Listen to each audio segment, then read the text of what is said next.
Hello, everyone. Welcome back to the Potsmoker's Bible. My name is Zion. I'm the author of the Potsmoker's Bible, which contains the prophetic book of Zion, where I get my name and authority. It comes from the Ketuvim, or Old Testament, of the Christian Bible. I use the King James Version of the Christian Bible to put together the prophecy of Israel, which became the Book of Zion. In order to publish the Book of Zion, I wrote the Potsmoker's Bible. Today I'm going to be reading to you from the first chapter of the Potsmoker's Bible, part 2, and it begins like this. Our ancient mythologies tell part of the story of their reason for cloning. The human myth tells us that the Grey were having sex with their creations. The world is full of such tales. Zeus is one prime example. Then we are told that war broke out between the gods. Then the gods left. They left us with a promise to return. That is what our myths say about the ancient gods. Now, our myths are true. That is the Grey's story also. But we never knew why war broke out or why the gods left. Now, Ishi tells me it is because when the Grey had sex with humans, it created a plague. On their homeworld, it devastated their population. It made the women infertile. It spread so fast as a sexually transmitted disease that they resorted to celibacy. They stopped reproducing through sex. They became clones. Our myths are history. Now, the war that was fought in our skies was resolved when they decided to clone themselves. Now, some of the gods wanted to annihilate the human race altogether.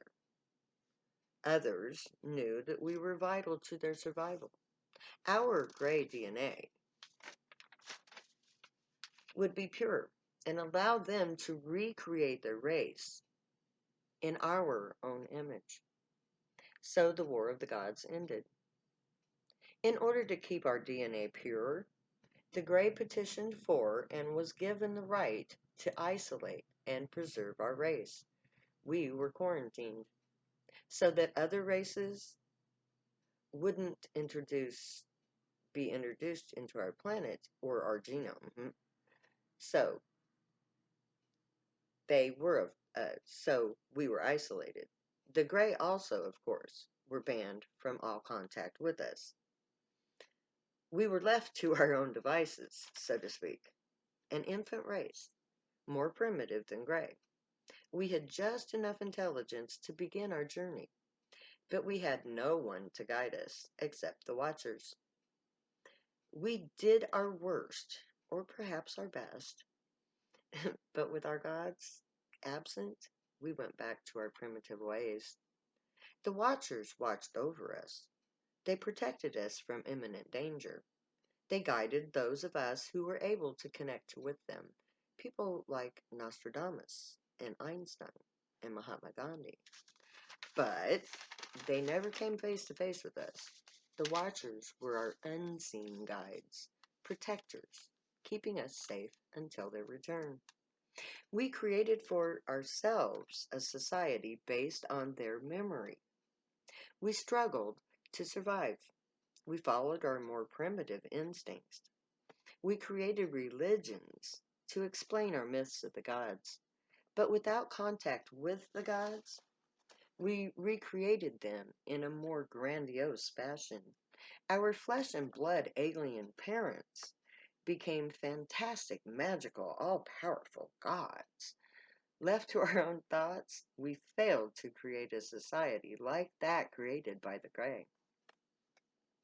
Of course, they, the Grey, knew the probability was certain that we would mess up in our isolation, which is why the Watchers watched over us.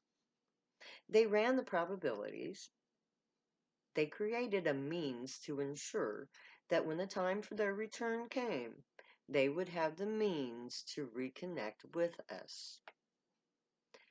Because the Grey knew without them we would degenerate into a more primitive society, they prepared for our descent into chaos. Because they had to limit their contact with us, they chose a single family to be their sole remaining contact. That family was Israel.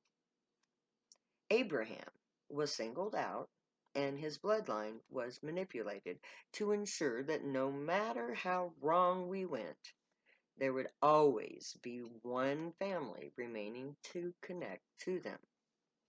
Israel had been intended as a hereditary priesthood. If they had done their job, the human race would have had a guidance of the gray continually.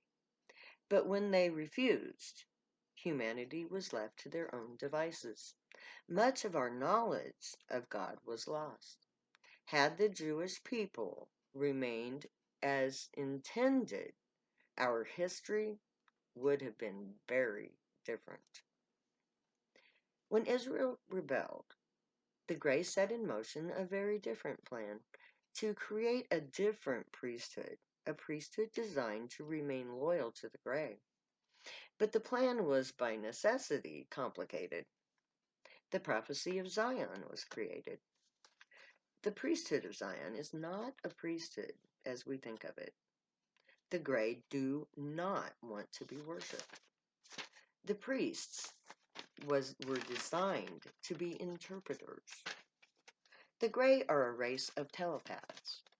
They speak with their minds, not with their voices. The priests were and are a telepathically enhanced human family. They are capable of speaking and hearing with their minds. We would call the ancient priests telepathic interpreters today. The prophecy of Zion creates a nation of telepathic interpreters called priests.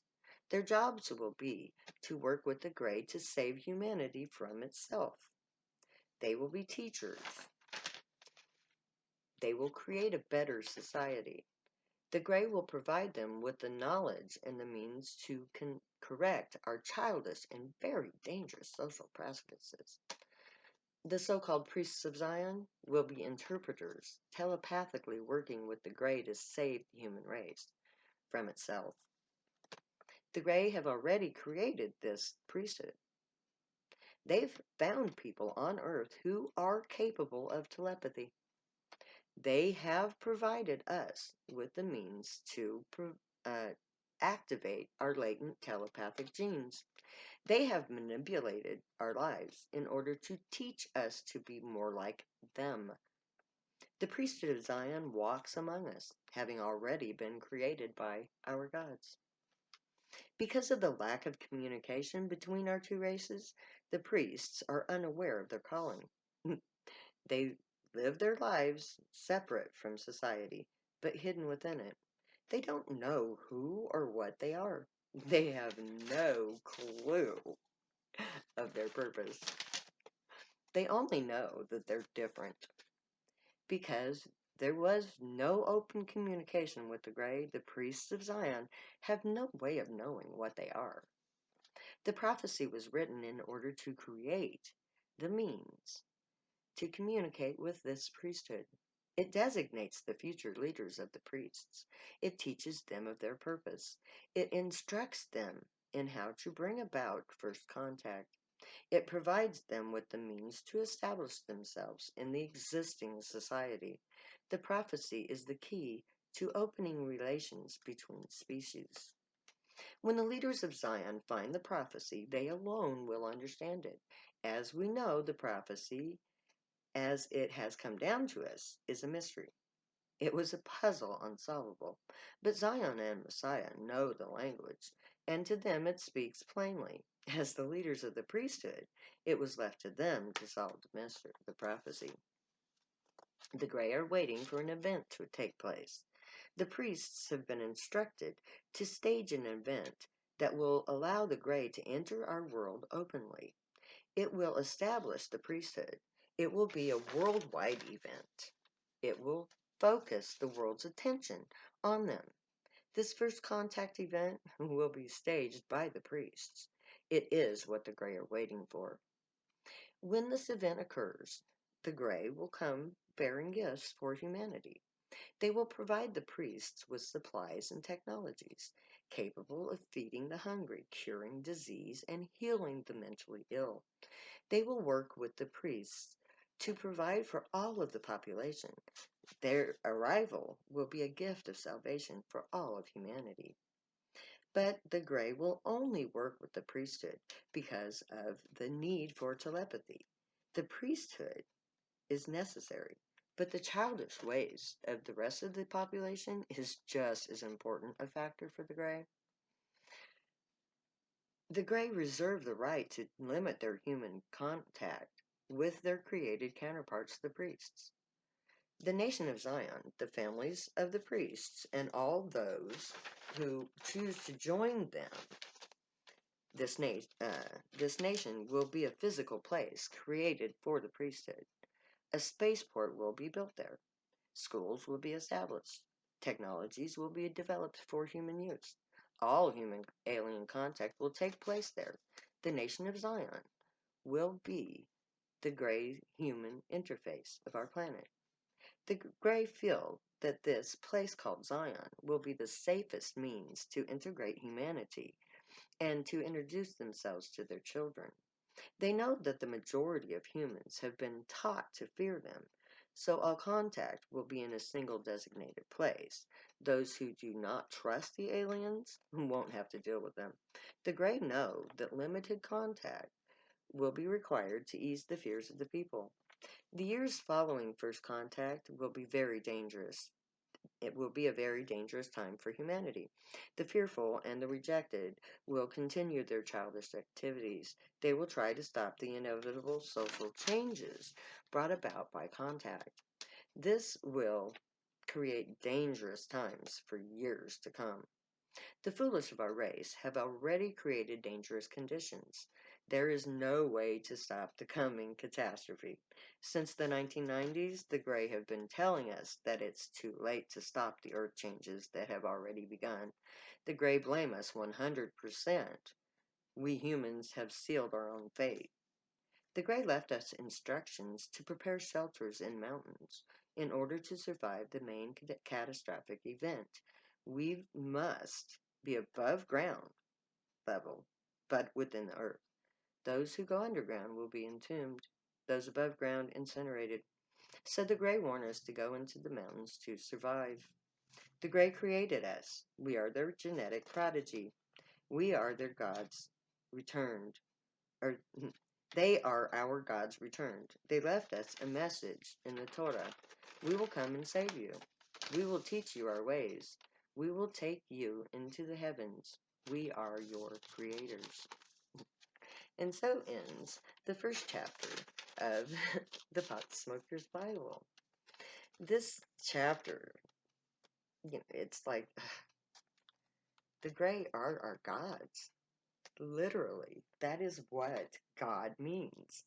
Those who from the heavens came. Get high. Find God. That's what this says. Well, okay, that's not what this particular chapter says, but that's what the telepathic part of it is. That's where the pot comes in. Just so you know.